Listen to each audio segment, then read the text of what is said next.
So good morning, everyone. My name is Alexandra Deschamps-Sonsino, and I am the initiator of the Low Carbon Design Institute, which is a sort of floating organization really focused around a summer residency which just took place in June, and Elvia is one of the residents, and so thank you for joining us again. And this workshop, as well as a talk on Friday as part of the Ars Electronica Festival, are part of the kinds of activities that I'm peppering around the rest of the year outside of that residency. The Institute is just me, and so there's not 20 people running this, but today what we're doing is, and I'm very grateful to the Antiuniversity Festival for allowing me to add this to their program, we're going to talk about a cookbook for the end of the world.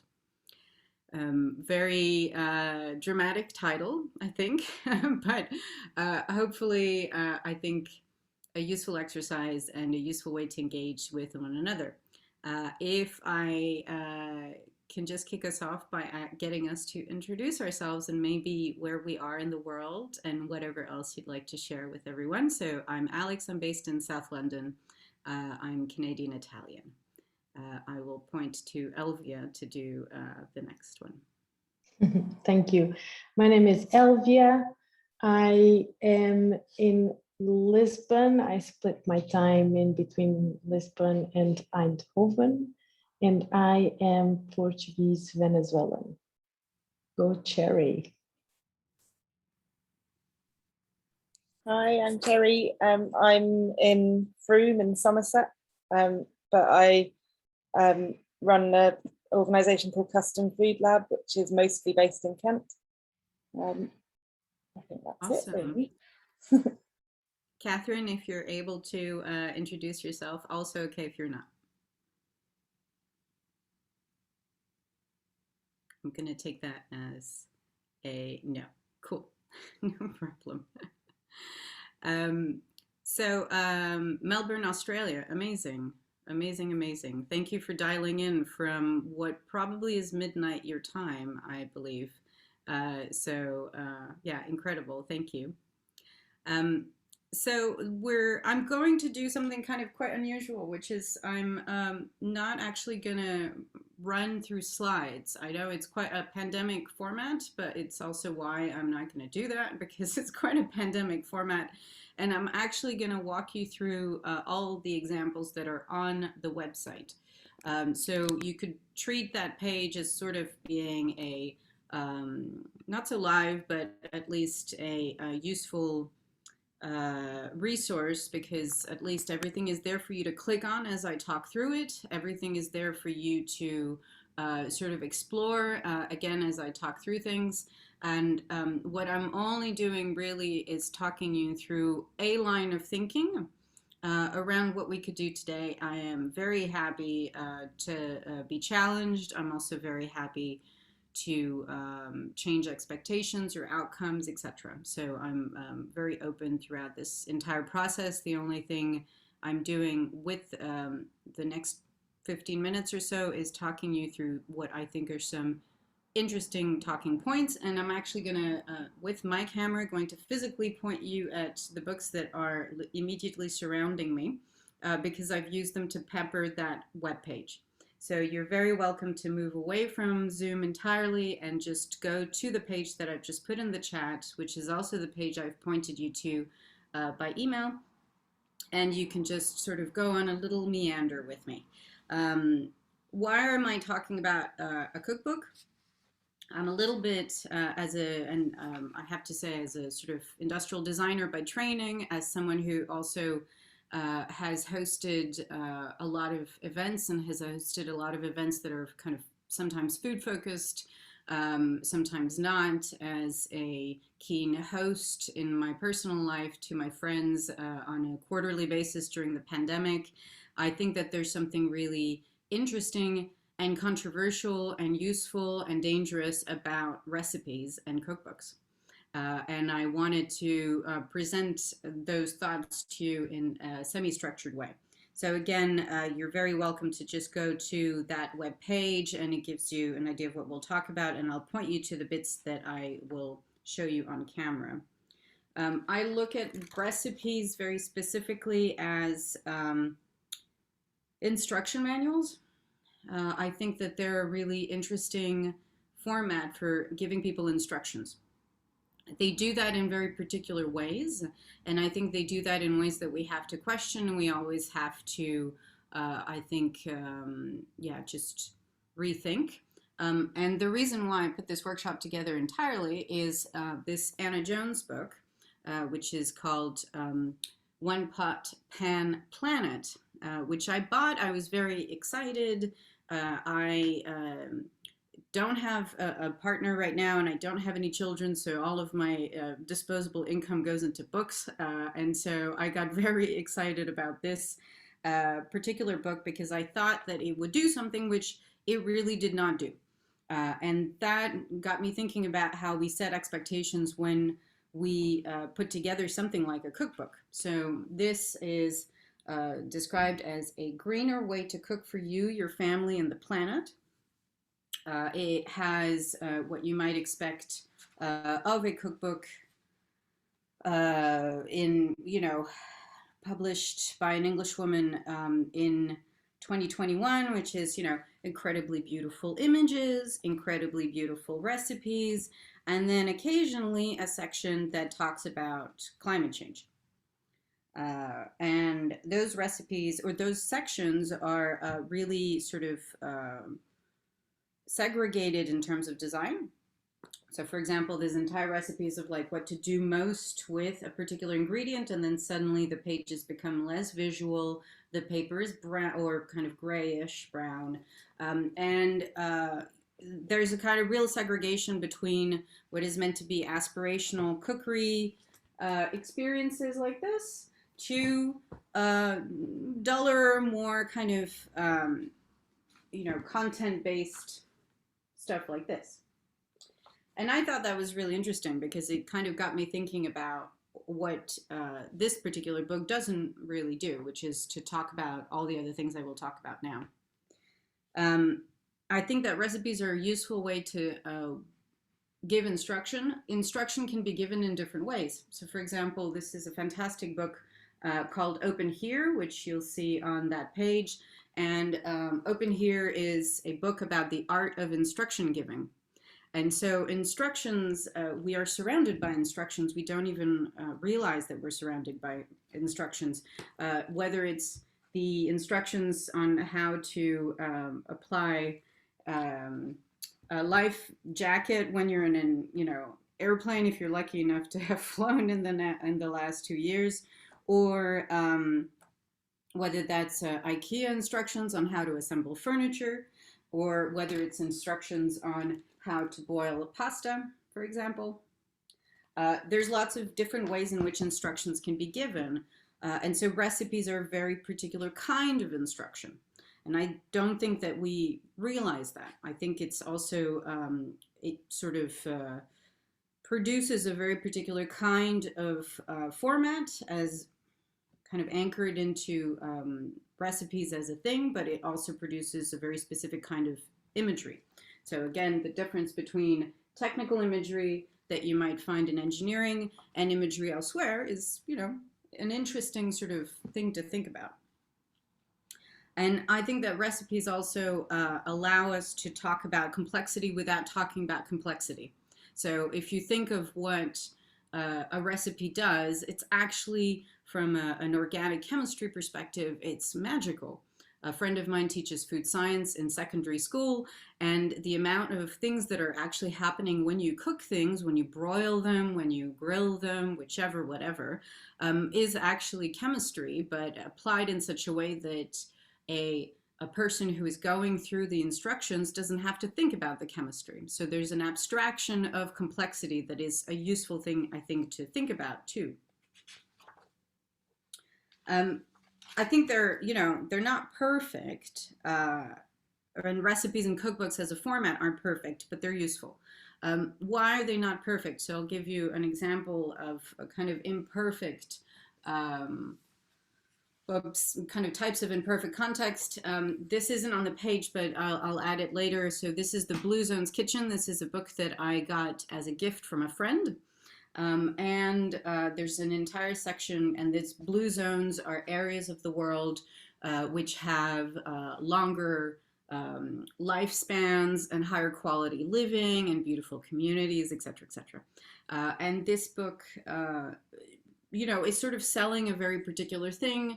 It's also selling very particular lifestyles. So Okinawa, the Okinawan islands outside of Japan, are often a reference. And in this book, of course, they feature the fact that, the average Okinawan is over 90 years old, and the highest number of over 100 years old, et cetera, et cetera.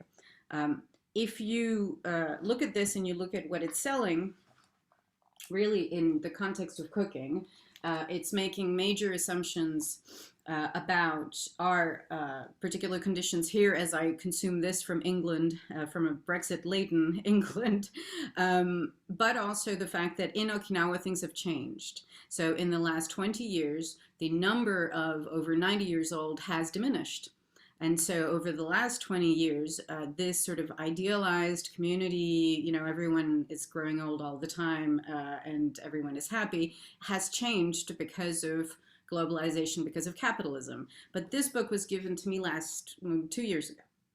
And so this book does not necessarily acknowledge more recent changes in the conditions in Okinawa.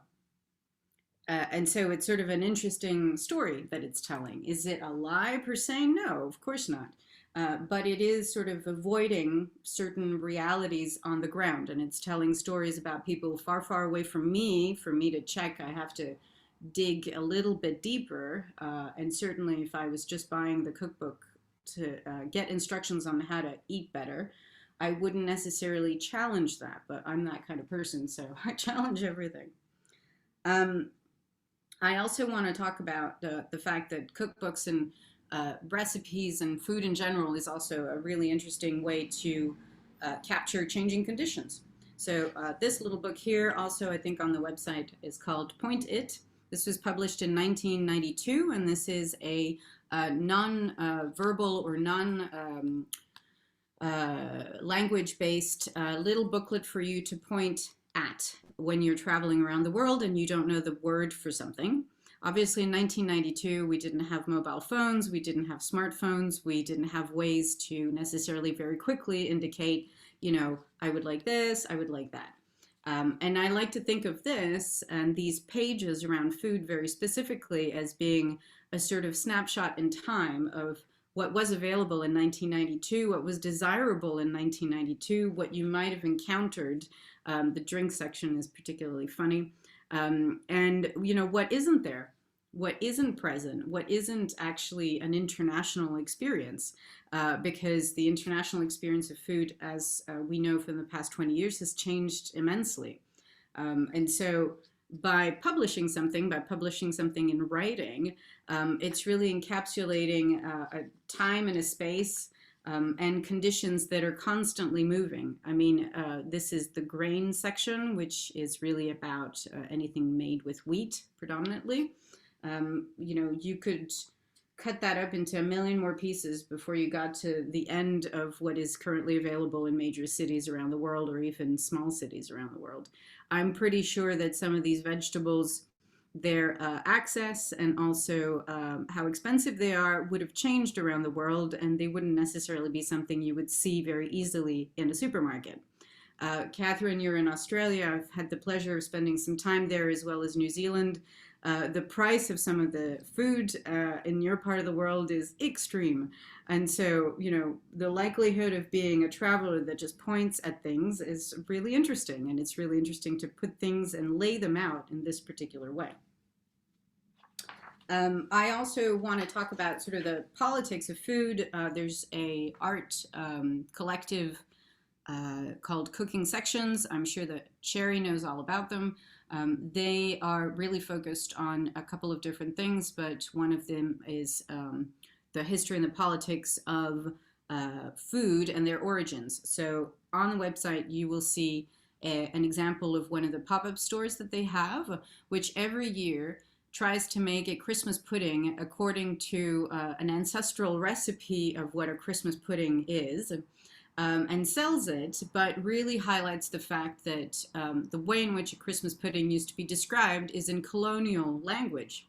And so the ingredients were coming supposedly from all the parts of the empire, and they tried to source those ingredients according to today's sort of experiences, and today's experiences of those ingredients are very different, and you wouldn't necessarily describe them in this way, and the way in which they are actually sold to us, packaged in England, but really come from somewhere else. You know, what does made in the UK mean in this context? All of that, they really challenge and research. And I think that's a really interesting way of looking at the recipe of, in this case, Christmas pudding. And then I think that anchored in every cookbook is also a sense of privilege. I'm just going to show you this one because that's the one I have at home here. But this is a cookbook called Sunday's Kitchen. Sunday Reid was a socialite and patron to the arts in Australia, outside of Melbourne. And I'm sure that Catherine has probably been to visit Heidi at some stage. If you haven't, it's absolutely fantastic because it's sort of what happens when the rich go to the country.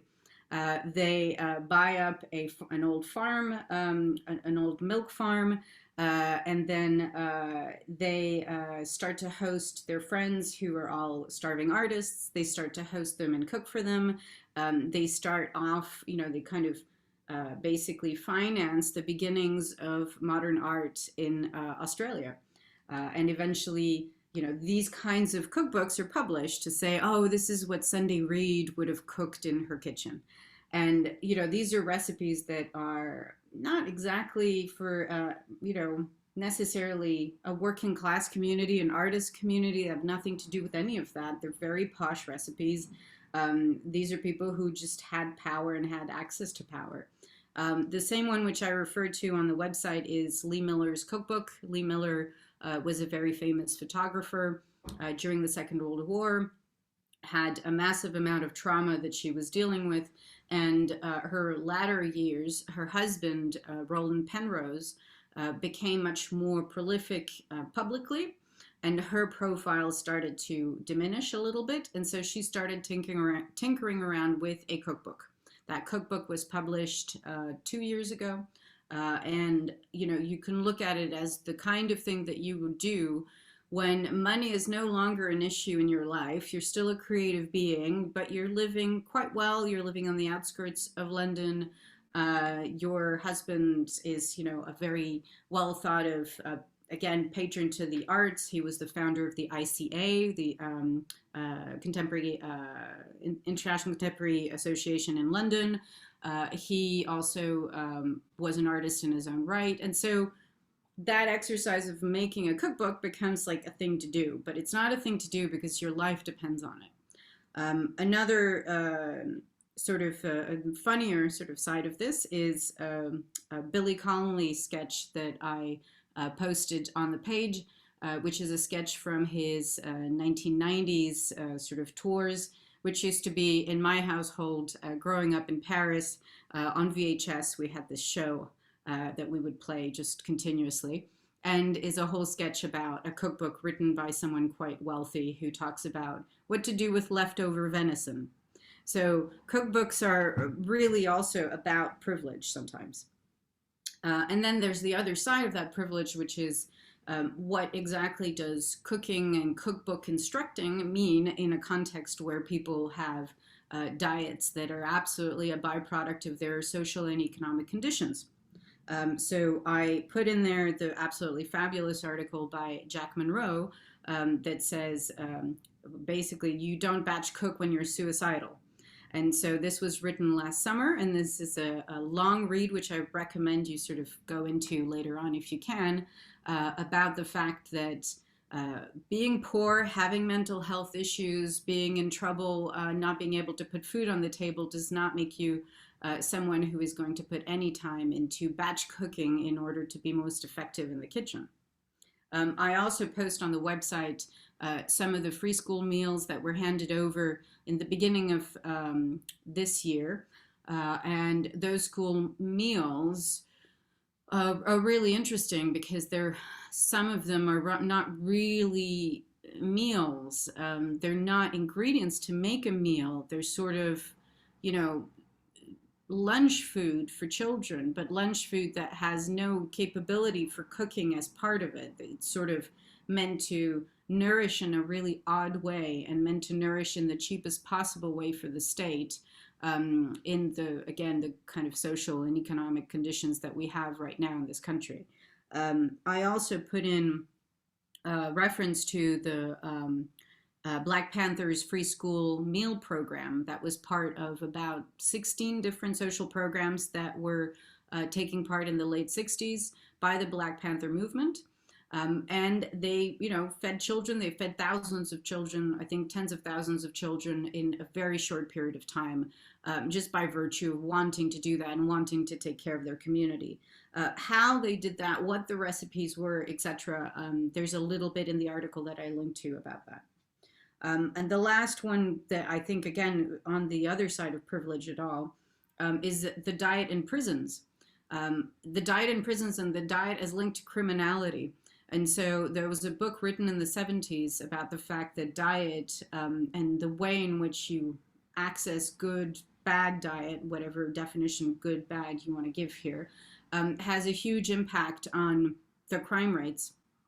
You know, when you're hungry, when you're, you know, your family is starving, you have problems feeding yourself, what the consequences on crimes are.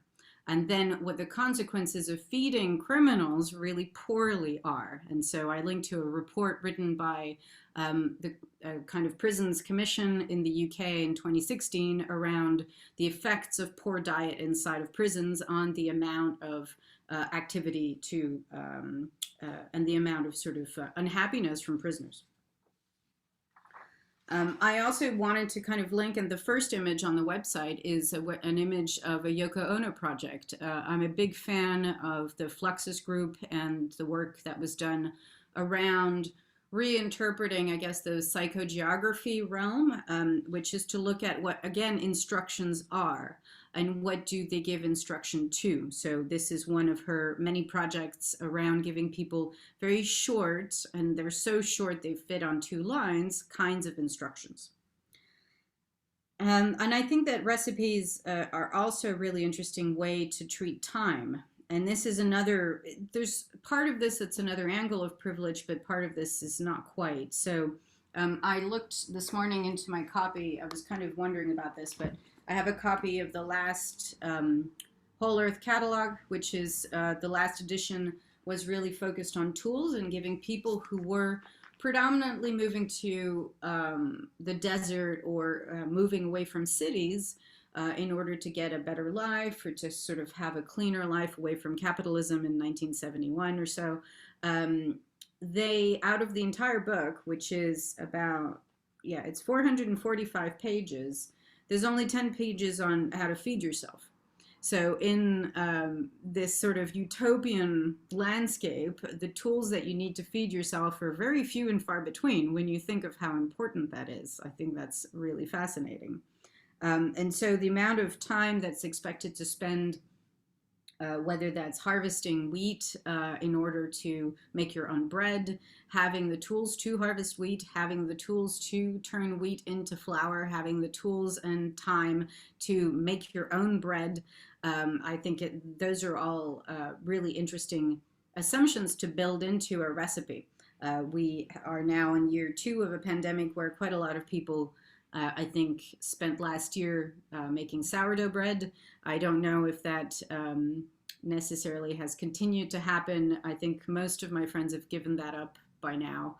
You know, it was something to do rather than something to rely on. Yes, absolutely, Catherine. The hotel quarantine meals, absolutely. And some friends of mine have been in hotel quarantine around the world, and it's, yeah, also pretty interesting what qualifies as a meal. And also I think the other side of this, which is the kind of feminist side of this, which I'm always very interested in, is the fact that the response to the last Whole Earth catalog is this one called the New Woman Survival Catalog. This was printed a few years afterwards, and this was sort of a feminist response. There is almost nothing about cooking in here.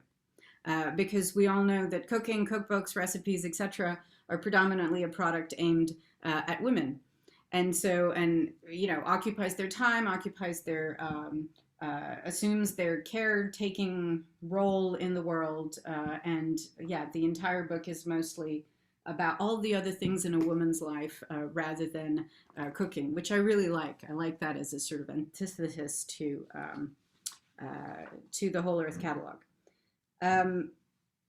I'm also going to just sort of point at two things before I'm going to stop talking, but one is the power of images.